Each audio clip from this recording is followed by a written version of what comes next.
Maganda po yung ating panahon. Isang buong linggo po ito na halos pakikipat yung ating kuryente. Ano po? Laging brown out.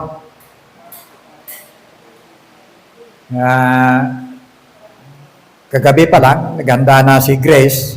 In case na mag-brown out ngayon, at least, sabi niya, mayroon tayong magagamit na, bagamat walay dito sa projector natin, hindi na kinakailangan magbukas ka pa ng Bible, ano po, nakaprogram na po. So, po rin po ang Panginoon. Medyo na iba na naman po ang ating topic ngayon. Ano po? Nakalipas na po tayo doon sa bahagi ng ating paghabol. Sa bahagi ng mga katuruan na pumasok, ano po? Na naka-apekto po sa atin. Okay? So, ang ating topic po ngayon, alam ko, dumarating po ito sa isipan din ng marami. Andyan po. Yan ang pinaka-topic po natin. Kung alam ng Diyos na babagsak sa kasalanan si Adan at Eva, bakit naglagay pa ng puno na pagmumula ng kasalanan at kamatayan? Hindi ba? Di ba natin naisip yan? No? Alam ng Diyos na all-knowing, alam natin ang Panginoon. Hindi pa man lumilika, alam na niya kung anong kalalabasan kanya mga nilika. All-knowing. Na po? Kaya alam niya kung hanggang saan yung stretch ng bahagi ng pagtitiis ng tao at kung kailan ito bibigay. No? Alam niya. So, magkakaroon tayo ng kaisipan. Alam ng Diyos na babagsak sa kasalanan si Adan, pero bakit pa niya inilagay ang puno na pagmumula ng kasalanan at kamatayan? Di ba? Naisipan niyo ito? Hindi. Ay, hindi. Ha? Okay.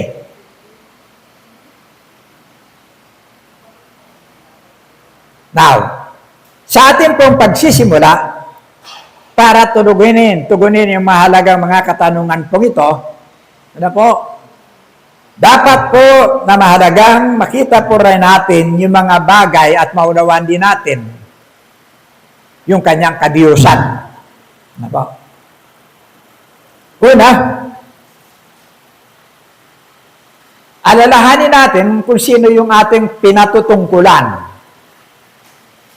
ng ating pag-uusap, ng ating paksa, no? Ng ating mga katanungan. Una, Diyos po siya na isang manlilika. Manlilika ng lahat ng bagay, nakikita man natin o hindi. Yan po yung kanyang kadiyusan. No? Hindi po siya humihingi o nangangailangan ng ating pagsang-ayon o approval sa bahagi ng kanyang pagnanais, yung kanyang kalooban, yung kanyang desisyon. Hindi pinili ng Diyos o ninais ng Diyos na i-reveal sa atin yung kanyang mga plano. Bagamat ibinibigay niya ang ilan na maabot ng ating mga pangunawa. Yan po. Ano? Now, doon sa kanyang mga inire-reveal sa atin, yan po yung mga bagay na nais niyang ipahayag sa atin. Number 1, una, yung punong kahoy, ayan, number 1. Di ba? Masama ba yun? Ha? Minsan iniisip natin Yeah? Puno na yun. Yung pagmumula ng kasalanan at kamatayan. Bakit nilagay pa ron? Masamang puno. Yun ang nasa sa isipan po natin. Hindi po ba? Yung punong kahoy na tinatawag ng Diyos na the tree of the knowledge of good and evil ay hindi masamang puno. Yan. Kung babalikan po natin yung mga bahagi ng creation ng Diyos, simula sa pasimula pa lang ng unang araw, pagkatapos ng kanyang creation, andun yung bahagi ng katagang at nakita ng Diyos ng kanyang ginawa ay mabuti. Okay? Sa Tagalog, sa Bagong Salin, at nasiyahan ang Diyos. Yun. Ibig sabihin, pag nasiyahan ka, walang problema. Pangalawa, ganun din. Pangatlo, ganun din, hanggang sa ika-6 na creation ng Diyos. Sa Genesis chapter 1, verse 31, tinignan lahat ng Diyos yung kanyang nilikha at nasabi ng Diyos ng lahat, nasiyahan ng Diyos nung makita ang lahat ng ito, no? Na ang lahat ng yun ay mabuti. Pinagmasdan ng Diyos ng lahat niyang ginawa at lubos siyang nasiyahan. Lumipas ang gabi at sumapit ang umaga, yun ay ika-6 na araw. Okay? Nung makita ng Diyos, yung lahat ng kanyang nilikha, kasama na yan, yung tinatawag na puno ng pagkakilanlan ng mabuti at masama. Nasiyahan ang Diyos. See? Yun ang kanyang creation. Ano po? Now, ang puno na naroon na pagkakilanlan ng kaalaman ng mabuti at masama ay hindi po masama. Ang masama, si Adan. Yan. Si Eva at yung serpente, ang diablo. Sila ang masama. Ano po? Ang sabi dyan. Halimbawa, pangkaraniwan na yan, naranasan po natin. Lalo pa sa Maynila. Pag pumupunta ka ng mga building, may makikita ka dyan. Nakalagay na karatula sa building. Do not enter. Under renovation. Nakasara yan. So, huwag mo nang tangkayin pumasok dahil alam mo na. Ha? O di kaya, pagka pumunta ka sa mall, sa mga department stores na mayroong mga escalator, ano po? Makikita mo yan, minsan gagamit ka ng escalator, pero minsan hindi siya tumatakbo. Nakaranas na kayo? Hindi siya tumatakbo. No? Nakapirmi lang siya, sa halip na umakyat siya, nakapirmi lang siya. Pero nandun, makikita mo, may tali. Ha? Nakalagay na cordon na ganyan na tali. At tapos nakalagay doon, do not use. Nakalagay dyan. Merong ano yan. Ano ba nakalagay dyan? Do not use. Out of order. Di ba? Out of order, nakalagay dyan. Minsan naman, pag pumasok ka sa CR, may nakalagay dyan na hindi ba? Pagpasok ng ganyan, out of order, nakalagay na ganyan. Huwag mo nang gamitin. Eh? Pagka ganun, huwag mo nang gamitin. Alam mo, may mapapasama ka lang pag ginamit mo yan. See? Dito, nung nagbibiyahe pa ako ng Pulyon, malimit pagka ganitong panahon, malalakas ang alon. Dito ako dumadaan yan, sa likod. Likod ng tapyas, ng sangat. Angat. Papuntang Bintuan. Tapos, tatagpos ako dyan sa loob. Ganun lang. Didiretso ako ng Sindunan. Pupuntirihan ko yung Sindunan, saka ako, puro na bundok yan, na nakapaligid dyan. Lilitaw na lang sa akin yung mismong lugar na ng Pulyon. Diyan ako malimit dumaan. Nag-iisa lang ako eh. See? Hindi ako marunong sa makina, pero malakas lang ang loob ko kasi kasama ko ang Panginoon. No? At saka bago yung bangka ko, bago yung makina, malakas ang loob ko. Sabi ko na magbiyahe mag-isa. Ginawa ko yan halos sa loob na ilang taon na paglalakbay lang na mag-isang ganyan. Na po, papunta rito, pabalik. Pero madadaanan mo dyan yung maraming buya, yung bilog.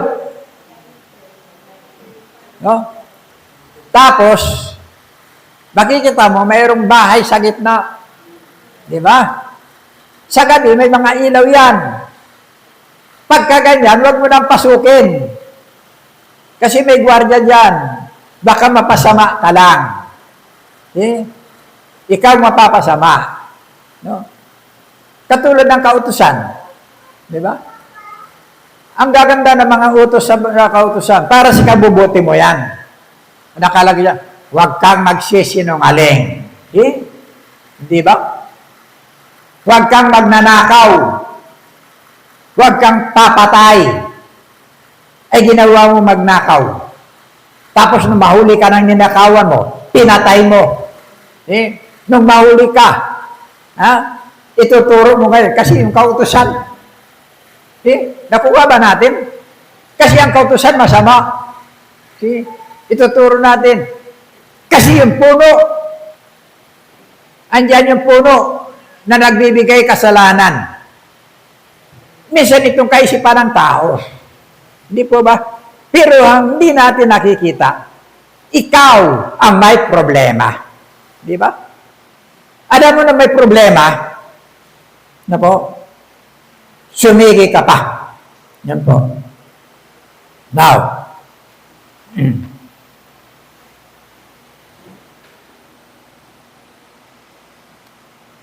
ang sabi, tingnan po natin, sa Genesis chapter 3,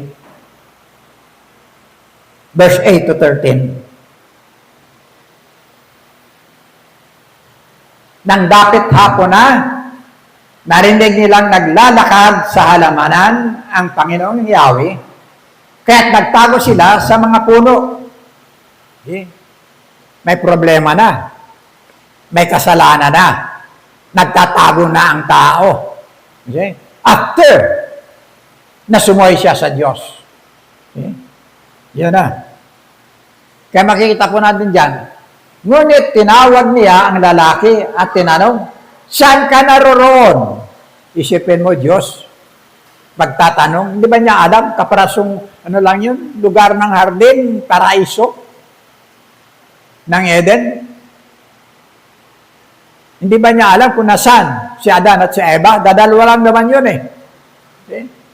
Tinanong niya, natakot po ako nung marinig kong kain na sa halamanan.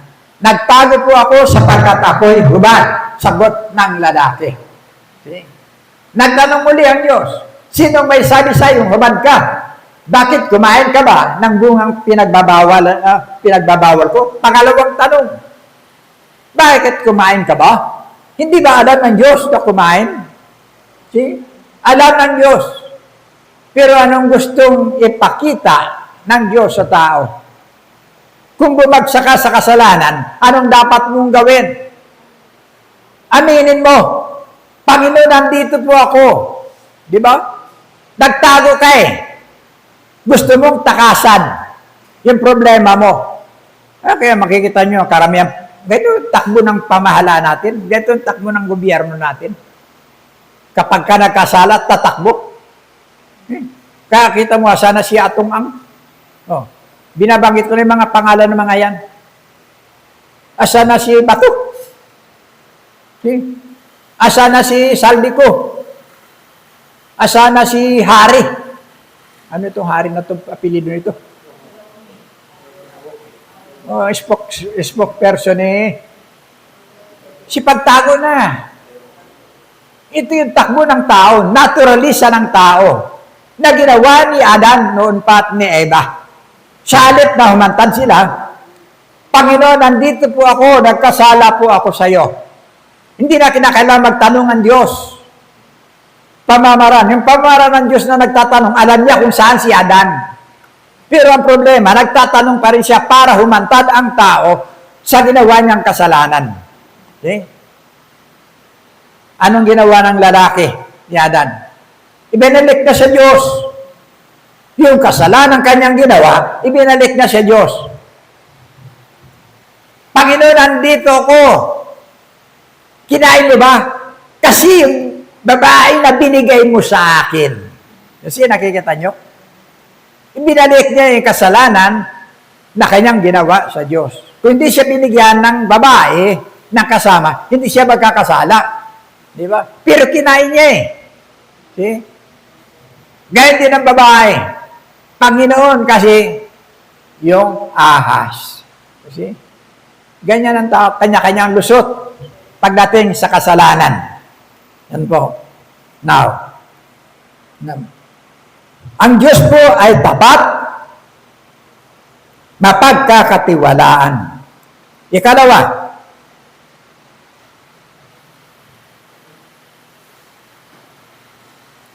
po tayo.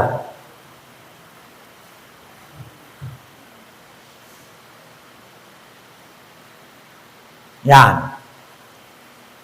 Pangalawa, hindi siya nagtiwala talaga. Na po?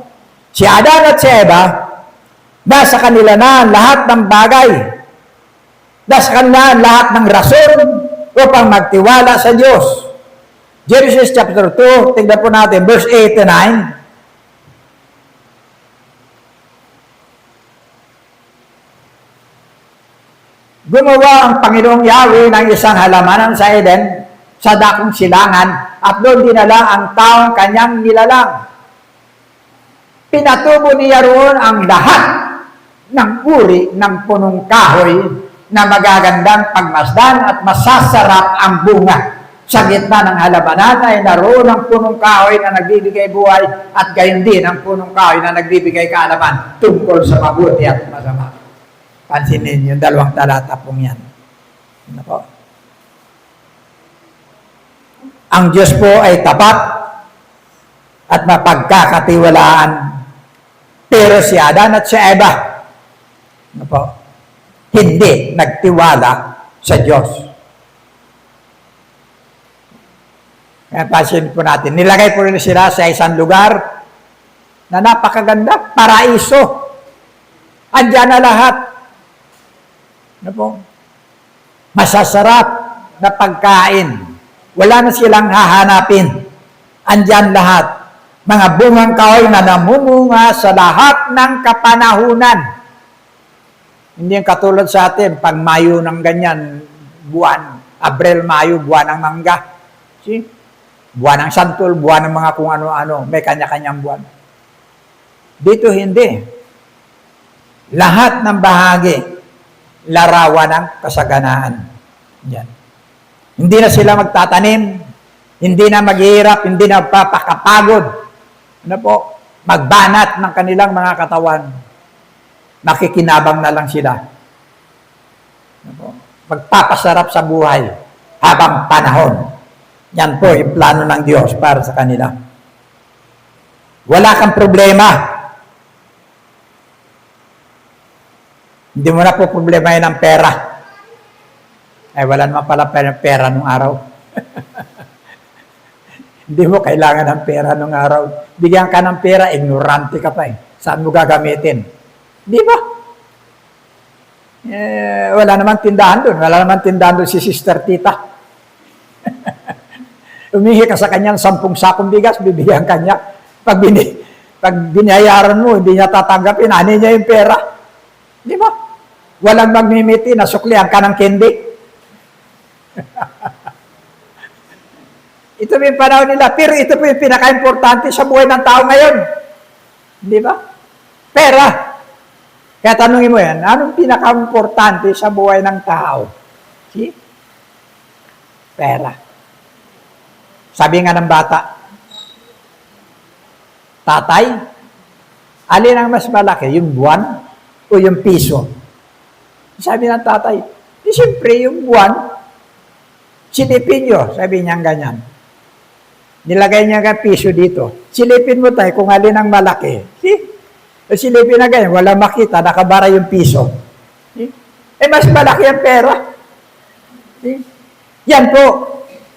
Kaya ngayon uso yung mali-malita, lahat ng yan. Di ba? Pera. Genesis chapter 3, verse 6 to 7.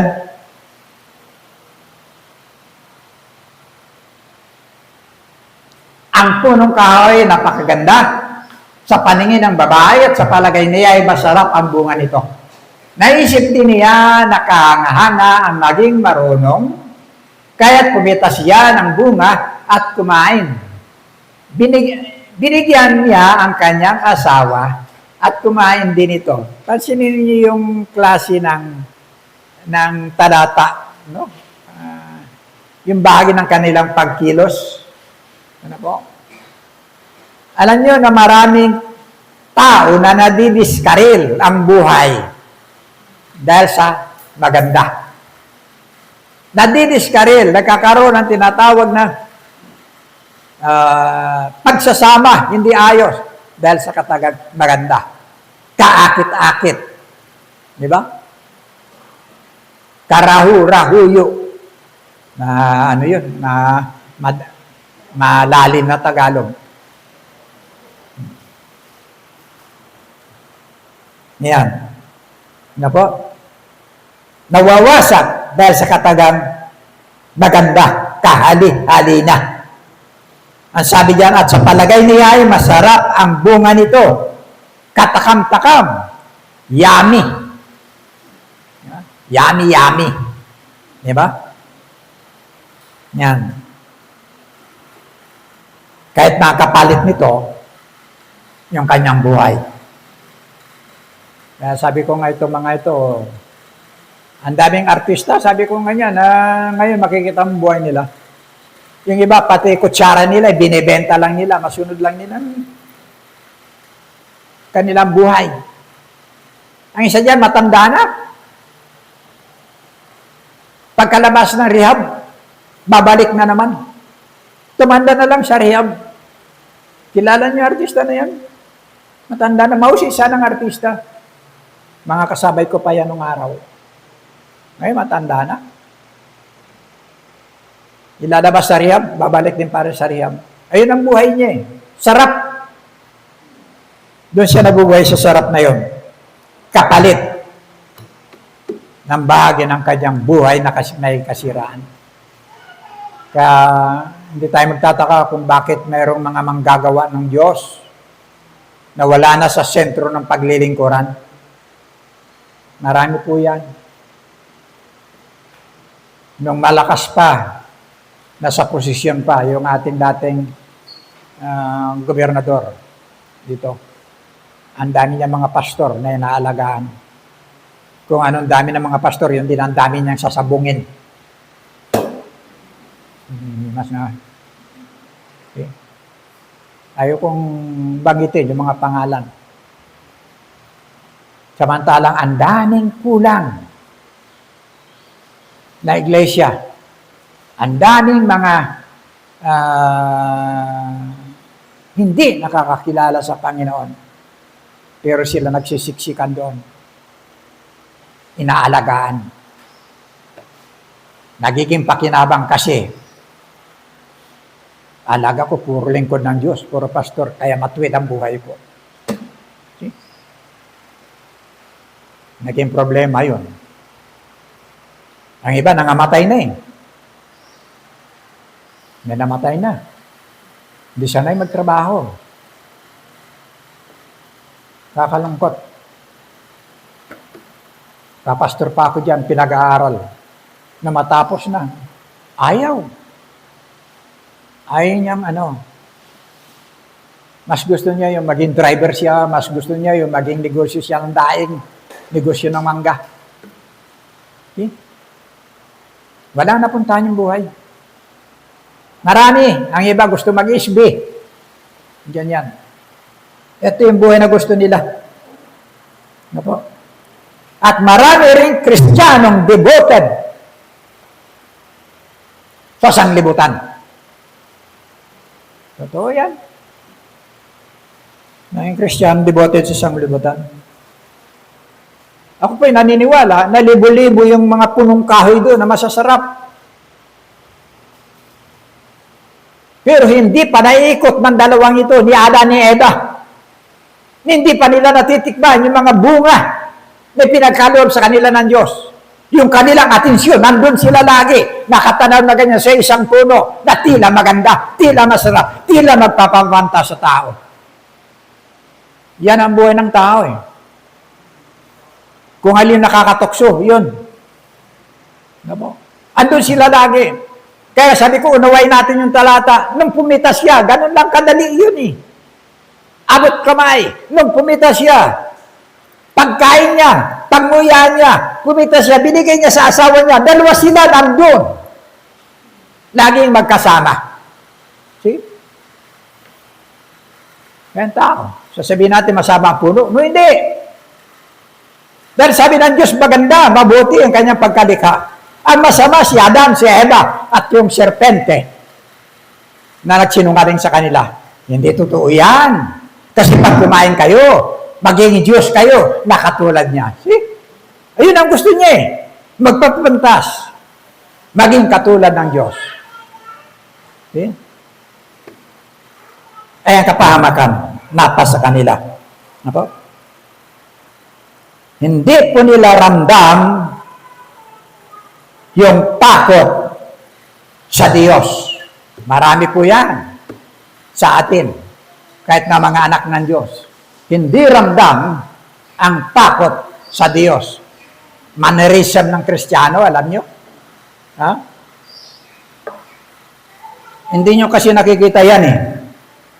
Si Pastor alam lahat yan, nakikita niya yan. Si nakikita lahat. May papasok dyan, abay kasi simula pa lang. Yeah. Hikab na ng hikab. See?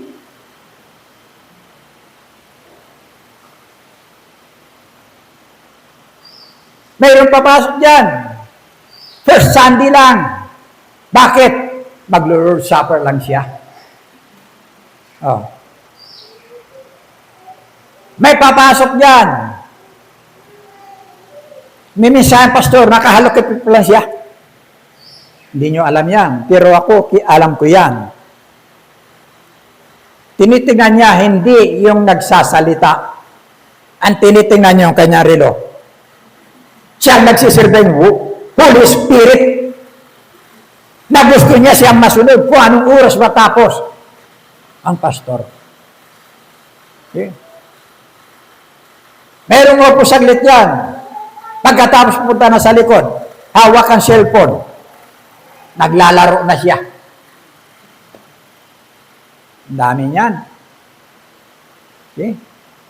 Wala yung kanyang atensyon sa gawain ng Panginoon. Pagkaalam niya na hindi si pastor ang mensahe speaker, hindi yan mag-church. Okay? Kasi walang kwenta yun, walang ano yun. Okay? Hindi yan mag-church. Okay? Yung kanyang idol, hindi ang Diyos, kundi ang pastor. Marami.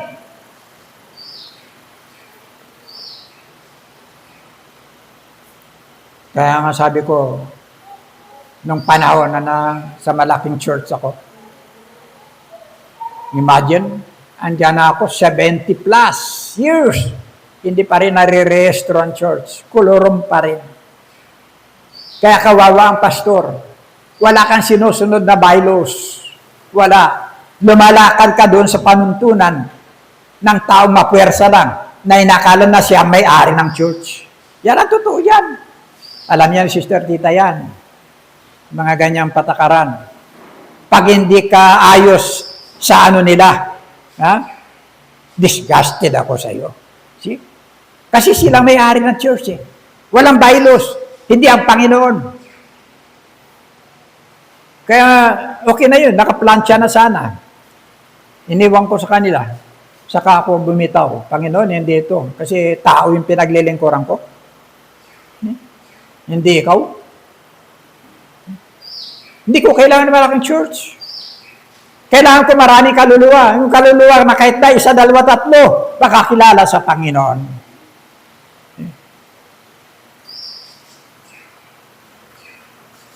Yan, mga mannerism po yan. Hirap ka na. Ang laki-laki ng church, pipinturahan mo mag-isa. Ito po yan. Takot akong umakyat.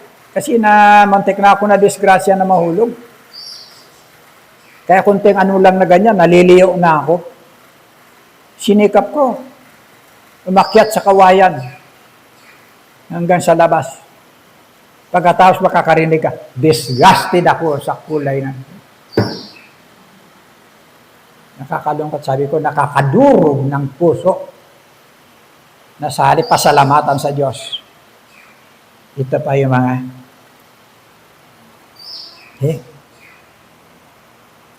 Kaya, sa halip na mandigan sa utos ng Diyos, ninais ng tao na magkaroon ng sariling karunungan at mamuhay sa sariling kaparaanan. Di po ba? 1 John chapter 2, verse 16 to 17.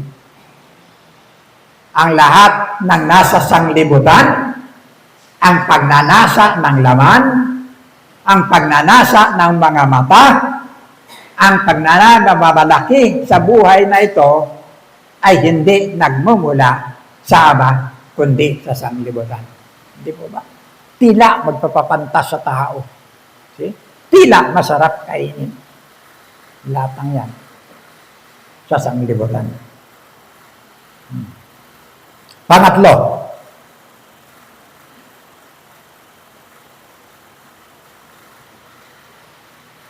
si Adan at Eva nilikhang may kalayaan, pero inabuso nila ang kalayaan ito.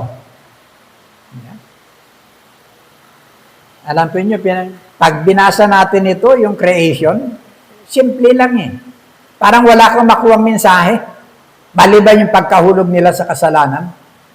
Pero kung titignan natin yung karakter ng bawat bahagi ng tao sa bahagi ng kanyang relasyon sa Diyos, makikita natin na malaki ang diferensya.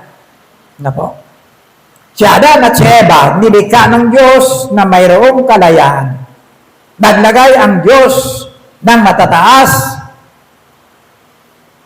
pagpapahalaga sa kalayaang ipinagkaloob niya sa atin. Ito yung sundin, yung kanyang kalooban. Ano po? Alam po ninyo, yung buhay ng tao na walang kalayaan, hindi po yun buhay. Ano po? Hindi po yun buhay. Ay di matatawag na buhay. At ito po yung buhay na binigay ng Diyos kay Adan at kay Eva, yung buhay na may kalayaan. Ano po? Pero ang nangyari, inabuso nila yung kalayaang ito na pinagkaloob sa kanila ng Diyos. Yun po. At ito po yung pangkaraniwang nagaganap sa buhay ng isang Kristiyano. Yung pang-abos po natin sa kalayang pinagkaloob sa atin ng Diyos. Mas marami tayong minamahal. Di ba? Na maganda. Magaganda. Mga bagay na sa pakiwari po natin. Ano po? Ayos. Pero hiwalay sa pantunan at kalooban ng Diyos. Nakadalasan, ito po yung umubos ng ating panahon. No? Marami dyan. Hindi mo makikita sa church. Pero Kristiyano sila. Hindi mo nagsisimba. Kaya kanina may tinanong ako kapatid na seryo. Nauna nating mga kabataan ng araw. Una nating nabautismuhan. Saan ba nagsisimba si ganito? Saan ba na gano'n? Parang hindi ko na nakikita. Parang wala na. Mas masipag yung oras niya sa bahagi ng ikagaganda, ikalalawak, ikapapangalan. Okay. Concern ako.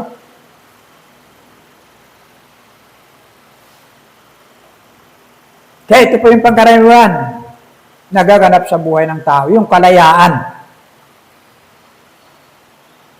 Mas marami tayong minamahal na magaganda mga bagay para sa atin, sa ating mga sarili. Mga bagay na sa sanglibutan na hiwalay sa kalooban ng Diyos. Okay? Nakadalasan ito po yung umuubos ng ating panahon na walang natitira para sa Diyos.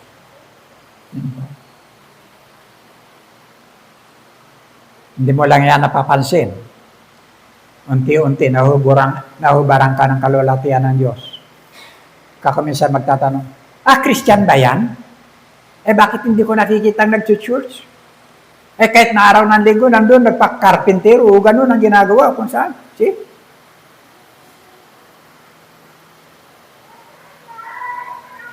Malaya eh. Malaya. Ang iba, pinagpapala, binibigyan ng pagpapala, pero kuminsan, yun ang nagiging dahilan. Pagod ako. Isang linggo ako nagtatrabaho, pagod ako. See? Yung 3 oras lang na para sa Panginoon. Imagine. 3 oras lang.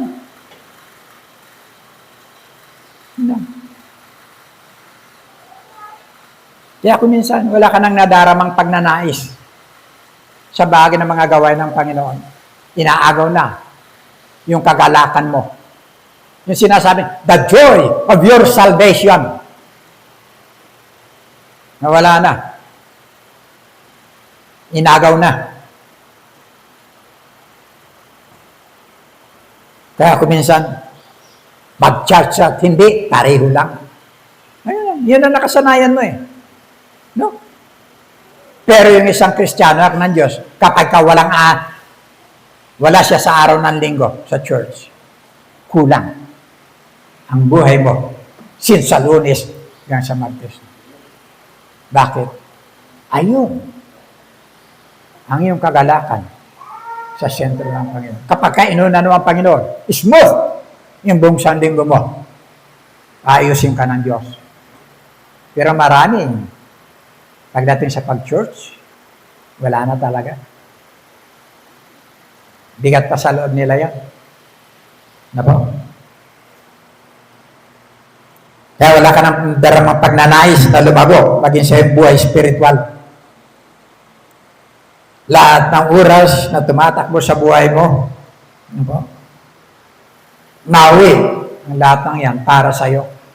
Hindi mo lang alam, lahat ng oras na tumatakbo sa buhay mo, hawak ng Panginoon. At wala kang anumang bagay na pwede mong panghawakan. Hindi ikaw nakapangyayari sa buhay mo. Oras na ginalaw ng Diyos ang buhay mo, hindi ka makakapagsabing hindi. Dahil hindi ikaw ang may tangan sa buhay mo.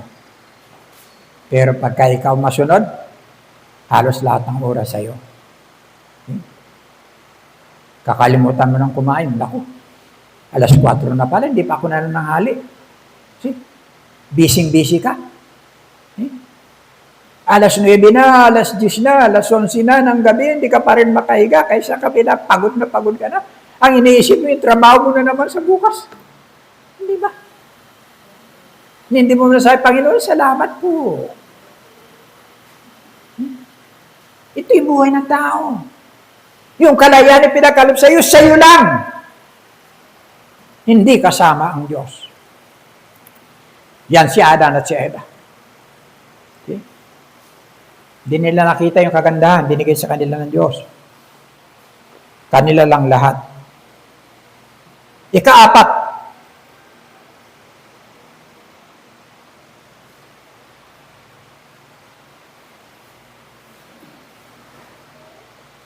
hindi sila ignorante sa boundary line na ginawa at binigay sa kanila ng Diyos. Alam nila yan. Lahat yan sa inyo. Wag lang itong nasa gitna. See? Alam nila. Genesis chapter 2, verse 16.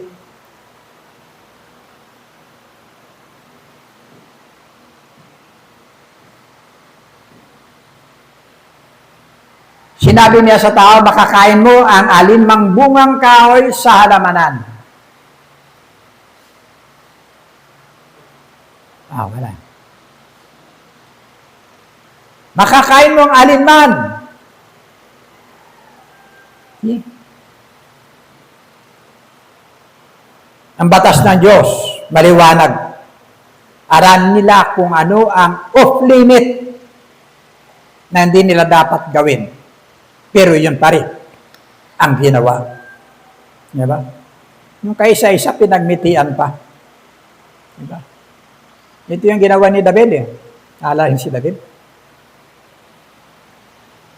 Kanya na lahat. Kaya sabi ni Propeta Nathan, ginawang halimbawa doon.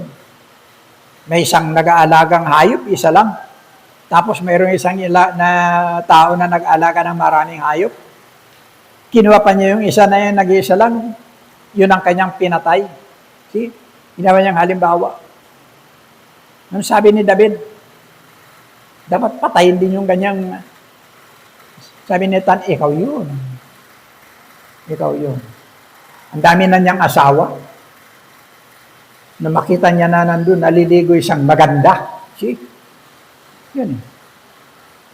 Utos ng hari, hindi mababali eh. Tinatawag niya kahit may asawa pala. Nung malaman niyang may asawa, no? Kasi sinipingan na niya, tapos alam niya, nagdalang tao na. See? Pinauwi yung asawa. Pinasisipingan sa asawa. Ginagawa pa niya ng ginagawa niya ng style eh. See? Pero yung asawa na sundalo pala niya, di ba? Tapat sa kanya, hindi umuwi para sipingan yung kanyang asawa. Mas ginusto niyang matulog doon sa kariyan para kasama ng ilang na nagbabantay. Tungkulin pa rin niya. Okay? Ayan, ginawa niya na David, matutuklasan, magbubuntis na wala, nandun siya sa destino. Okay? Ang sabi niya sa kanyang kapitan, ilagay mo siya sa pinakamahigpit na labanan. Doon sa unahan ng row na kung saan tiyak na mamatay siya. See? Doon niya nilagay si Urias sa unahan. At tiyak naman, pagkatapos sabi niya, sulatan mo ako, balitaan mo ako kung anong nangyari. Pinain pa niya. Inagaw na niya yung asawa, pinain pa niya yung asawa na mamatay. Tagumpay siya. Ano ginawa ng Diyos? Yung kanyang anak, yung kanyang binabuntis ni Bathsheba. Namatay din. Di ba? Yun. Ito rin si Samson. Di ba? Ano ba yung ni Samson? Si Samson, si Mary, na ina ni Jesus sa laban, si Juan Bautista, si Judas, pare-pareho yan. Niloob ng Diyos yan na maging tao. Yan. Pero ang kabilin-bilina ng kanyang mga magulang, huwag kang makikiayon kung mag-aasawa ka sa hindi mananampalataya. Sa hindi kalahi natin. Piliin mo yung kalahi natin. Eh, hindi niya sinunod. Sinuway niya. Idinagdag pa niya sa buhay niya si Delilah. Kasi, kaya meron tayong run, Samson, run. Delilah's on your way. Di ba? Dinagdag pa niya. Ano nangyari sa kanya? Napahamak siya. See? Yun lang naging buhay niya. Romans chapter 12, verse 2. Binasa natin to kanina.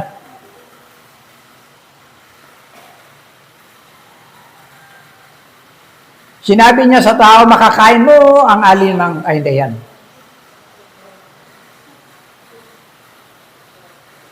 Magalak kayo dahil sa inyong, hindi yan. Iba yun. 12 ito eh. Verse 2. Mali dyan, mali. Kapatid. Romans chapter 12, verse 2. Yun din ang inano natin kanina. Nabasa na natin kanina. Huwag kayong makiayon sa takbo ng sanglibutan, kundi magbago kayo ng pag-iisip upang malaman ninyo kung ano ang nararapat kaya-aya. Ha? Ayan.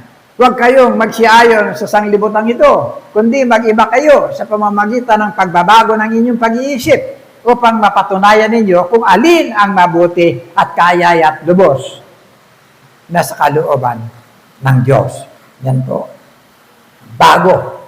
1 John chapter 2, verse 15. Huwag ninyong ibigin ang sanglibutan o ang mga bagay na nasa sanglibutan. Ang umibig sa sanglibutan ay hindi umiibig sa Ama. Okay? Yan ang mahal ng marami. Mga bagay na nasa sanglibutan.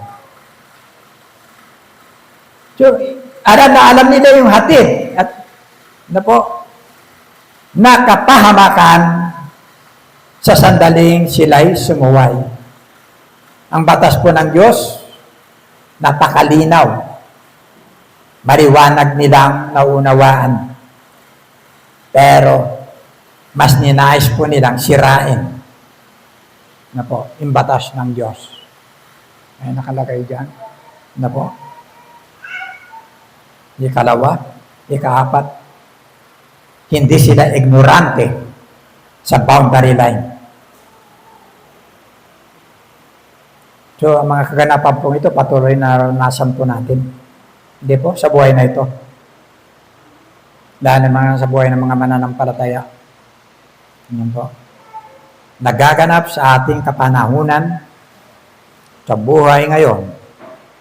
Maraming Kristiyano ngayon na wala ng boundary line sa gawain ng sanglibutan. Kung anong libangan ng sanglibutan, ito rin ang libangan natin. Kung anong mga bagay na kasiyahan na sineselebrate ng sanglibutan, isa pa tayo sa unang mga gumagalaw dyan. Di ba? Proud pa tayo. Kapag nagkakaroon po tayo ng mga posisyon o nananalo tayo sa mga paligsahan, hindi natin alam na yung tinataas nito, hindi na yung Diyos. Alam pala natin. Boundary line. Okay? Pero andun po yung ating puso. No? Committed tayo sa mga bagay na nagaganap sa sanglibutan. Biglang pumasok sa isip ko. Nung panahon na sineselebrate yung ika-80 kaarawan ko. Bigla yun, binigay nila parang regalo sa akin. Diyan ginanap sa Meralco. Kahiya-hiya. Tawagin kami na sumayaw. See? Hindi ko alam kung saan ko hawakan yung asawa ko. Paano ba ito? Hindi ko alam kung anong posisyon. Yung bagay ng pagsasayaw. Ano ba hawak dito? Sa baywang? Ano ba hawak dito? Sa kamay? Paano hawakan ito? Alam nila lahat na hindi kami marunong sumayaw. Alam nila na hindi ako marunong sumayaw. Wala akong nahawakang kamay ng babae na isinayaw. See? Hindi ito ang buhay ko. Kaya ang ginawa ngayon, inanyahan na lang yung mga mag-asawa lahat na sumayaw. Sama namin. Saka ko tinignan. Ay, ganun pala.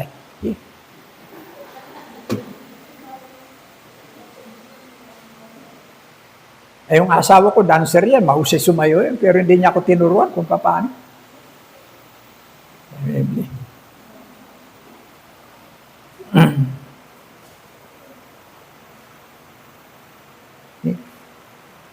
Now, marami pong Kristiyano ngayon na wala ng boundary line sa gawain ng sanglibutan. Yan po. Naalala ko, maliliit pa sila eh. Parang 3 pa lang yata ito ko sila. Wala pa si Grace. Wala pa si Jordan. Malimit kaming kumpidahin. Lalo na kapag mayroong tinatawag na anniversary sa isang church. Yung mga presentation nila dapat, meron sila. Pero ang nangyayari, kami ang pinaka-musical package. Ganyan. Musical package. Siya buong programa ng church sa amin ng music. Yan. Kumakanta kami yan. Buo lahat, iba-ibang boses na mga yan. Tuto sila. Ay naanyayan kami. Yung nag-anyaya sa amin, kasama ko, naging kasama kong pastor. Okay? Si Pastor Taupo. yung kanyang apelyido, Pastor Taupo. Isa apelyido pa lang, ganyan, lagi ka nakabukas ang pinto. Pastor Taupo. Okay? Now, parang nagmamalaki pa siya. Nung pagkatapos namin ng presentasyon, kabila, andun yung mahabang lamesa, andun pala yung preparasyon, andun yung mga pagkain, andun lahat. Tapos ang presentation, punta na kami sa kabila. Nagkakaroon pa rin ng gawain. May mga lumabas na ron, mga elder ng church, sikit-sikit yung kanilang Bible. Nagulat ako, pagkatapos naglabas ng sigarilyo, see?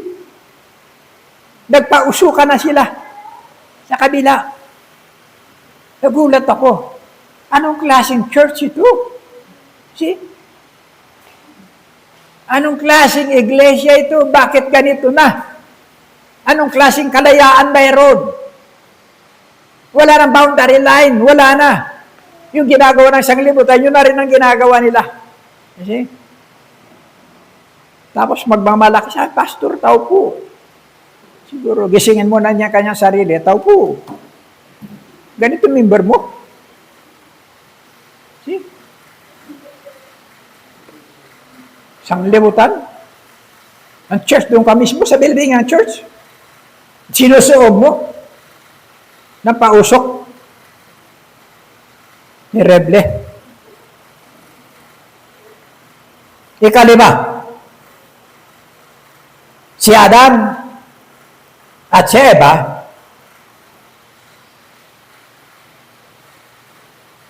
walang pagkakontento. Okay? Walang pagkakontento sa kabila na sa kanila na lahat ng bagay. Di ba? Yan.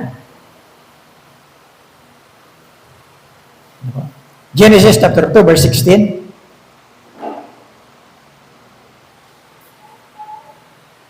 Sinabi niya sa tao, makakain mo ang alinmang bungang kahoy sa halamanan. Okay? Lahat ipinagkaloob sa kanila. Pero miniti pa nila yung kaisa-isa. Walang pagkakontento. Na po? Marami po yan. Satanas, ganyan. Di ba? Siya pangunahing anghel ng Diyos. Pero wala siyang pagkakontento. Kapag binasa nyo yung Isaiah chapter 14, simula ka sa verse 12, paakyat, makikita mo siya dyan. Satanas. Gusto niyang pantayan ng Diyos. Maglalagay ako ng trono ko doon. Kapantay ng Diyos. Kaya binaba siya ng Diyos. No? Yun ang kanyang walang pagkakontento. Diba ba? Punta kami ng Boracay. Nakadalawang balik kami dyan eh. No? Sa araw, hindi ka talaga ganong makalakad na makakbang yan. Marami talagang tao yan.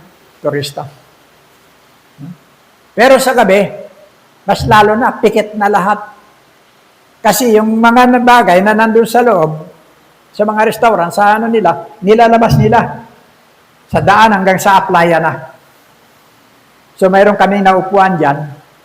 Eh ako, wala naman akong pera eh. Hanggang antay lang ako. Di ba? So, sabi niya dito tayo. Want to sawa. Eat all you can. Yeah. Eat all you can. Titignan mo ngayon yan. Pipili ka ngayon yung lahat ng makakain mo. Pero hindi mo kaya eh. Hindi mo kayang kainin lahat. Okay? Pakasawa ka, hindi mo kayang kainin lahat. Eat all you can. Ito po si Adam at si Eva. Eat all you can. Lahat lang yan. Kainin mo. See? Kasi masarap eh. Di ba? Yung makikita mo yung kasama mo, abay, bumabanat na siya ng ice cream. Ice cream ka rin. Kahit nalubalabas na sa ilo. Eat all you can eh. Di ba? Oh. Eat all you can. Ito po sila. Eat all you can. Sa ating Kristiyano, mayroon din, di ba? Di ba mayroon tayo, kapatid? Oh, tago ka lang. Sabi ng Diyos, Lunes, Martes sa'yo, Miyerkules sa'yo, Biyernes sa'yo, Sabado sa'yo, huwag ka na matulog. Ubusin mo, 24 hours, dumilat ka. Sa iyo lahat yan. Labanan mo ang antok mo. Ubusin mo lahat. Pero pagdating ng linggo, pakiusap. Hindi yan sa'yo. Sa Panginoon yan. Okay? Pero karamihan, kahit araw ng linggo, kanila. Yung, bilangin mo yung mga silya dito. Mas marami pa yan kaysa sa inyo. Oh. Okay?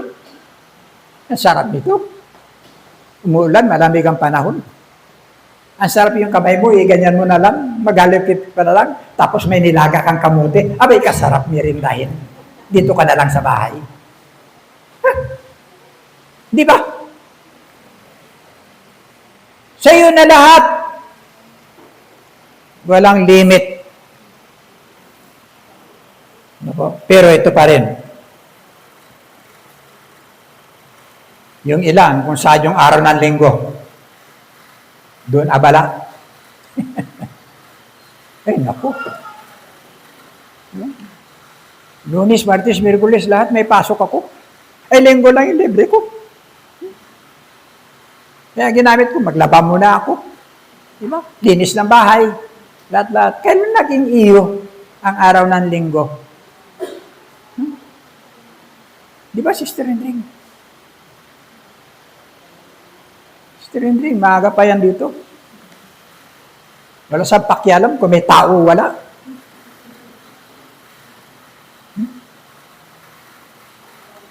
Hindi niya alam kung may darating o wala.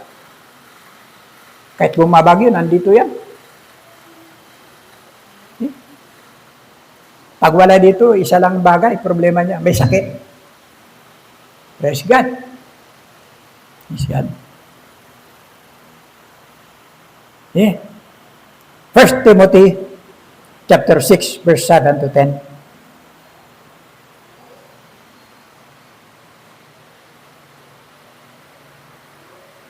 Wala tayong dinalang anuman sa sanglibutan at wala rin tayong madadalang anuman magalis dito. Ano ang bagay na pinagsikapan mo, ano bang bagay na pinagbuhusan mo ng panahon, wala kang madadala ni anuman. Diba? Yan ang problema. Okay? Ika-6. Ang plano ng Diyos ay higit na mas malawak kisa sa harden ng Eden. Okay? Plano ng Diyos higit na mahalaga sa kanyang creation, hindi doon sa pagtatapos ng buhay ni Adan at ni Eva nang bumagsak sa kasalanan. Nakapokus siya higit sa malawak na bahagi na ikapapanumbalik ng kanyang nilikha. Ano po? Yan po. Ang pagliligtas na kanyang isasagawa sa pamamagitan ng ating Panginoong Hesukristo. Romans chapter 5, verse 18 to 19. At kung paanong ang pagsuway ng isang tao ay nagdulot ng kaparusahan sa lahat, ang matuwid na ginawa rin ng isang tao ay nagdudulot ng pagpapawalang sala at buhay sa lahat. Sapagkat kung naging makasalanan ang marami dahil sa pagsuway ng isang tao, marami rin ang mapapawalang sala dahil sa pagsunod ng isang tao. Higit na makita natin yung bunga na ginawa at preparasyon ng Diyos sa buhay natin ngayon. Diba? Ang pagliligtas. Diba? Kaya nga sabi ng 2 Corinthians chapter 5 verse 17, ngayon mga anak tayo ng Diyos, new creation. Yan po. Dahil sa ating pakikipag-isa sa Panginoon Kristo. Okay? Kaya ang sino mang nakipag-isa kay Kristo ay isa ng tao. Isang tao, isa na siyang bagong nilalang. New creation. Wala na ang dati niyang pagkatao. Sa halip, ito ay napalitan na ng bago. Yan po yung ating katayuan. Ano po? Iilan lang na mayroong ganyan. Napasa atin yung buhay na nakay Kristo. Kaya ano nga sa atin? Magkaroon tayo ng bahagi ng kaisipan at tulad ng kay Kristo. Church image. Christ image. Ano po? Philippians chapter 2, verse 15, verse 5. Naway magkaroon kayo ng kaisipan at tulad ng kay Kristo Jesus. See? isip, buhay, puso, hininga, kalooban kay Kristo. Christ image. Ano po? Yan ang tatawag. Christ likeness. Hindi po Adam. Kasi distroso tayo diyan kay Adam. Ano po? Ito yung sa atin ngayon. Romans chapter 14, verse 8. Nabubuhay tayo para kay Kristo. Namamatay rin tayo para kay Kristo. Kung tayo nabubuhay para sa Panginoon, tayo ay nabubuhay. At kung tayo namamatay para sa Panginoon, tayo namamatay. Kaya nga, sa mabuhay o sa mamatay, tayo'y sa Panginoon. Galing. Hindi ka namatay na nabuhay para sa sarili mo. Hindi po ba? Nabuhay ka, namatay ka, lahat ng yan para sa Panginoon. Ang ating buhay, isang buhay na lumalhati sa Diyos sa lahat ng kapanahunan. Tayo po ay hindi makakaiwas. Ano po? Kaya mong hanapin, kapatid? Matthew chapter 28, verse 18.